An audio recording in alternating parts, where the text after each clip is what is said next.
মিরপুর শেরেবাংলা জাতীয় স্টেডিয়ামের থেকে সরাসরি যুক্ত হচ্ছেন সহকর্মী মাহফুজুল ইসলাম।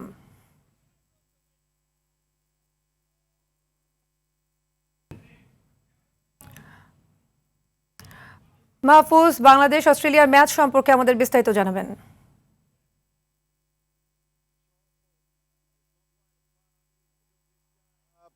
ম্যাচটা একসময় কনলের ব্যাটে মনে হচ্ছিল যে খুব সহজেই জিতে যাবে অস্ট্রেলিয়া, এবং ইনফ্যাক্ট এই মুহূর্তে একেবারে ক্লোজ অবস্থায় আছে ম্যাচ। কিন্তু কনলির একটা দুর্ধর্ষ ইনিংসের পর মোটামুটি একটা সহজভাবেই চলছিল, কিন্তু শরীফুলের জোড়া আঘাতে ম্যাচে হঠাৎ উত্তেজনা। কিছুক্ষণ আগে আবার একটা উইকেট। এখন পর্যন্ত ম্যাচটা অস্ট্রেলিয়ারই আছে বলা যায়, কিন্তু যেই বিষয়টা যদি শেষ পর্যন্ত না জিততে পারে তাহলে হোয়াইট ওয়াশের যেই একটা স্বপ্ন, সেই স্বপ্নটা কিন্তু স্বপ্নই থেকে যাবে। এরকম একটা সুযোগ আবার কবে আসবে সেটি কিন্তু বলার বিষয়। তারপরেও বলা যায় যে হচ্ছে কি উইকেটে বাংলাদেশ অন্তত 20টি রান কম করেছে, সেটি অন্তত বলাই যায়।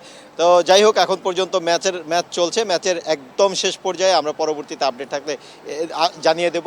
এই ছিল আমার কাছে মিরপুর শেরেবাংলা জাতীয় ক্রিকেট স্টেডিয়াম থেকে সর্বশেষ। ধন্যবাদ আপনাকে।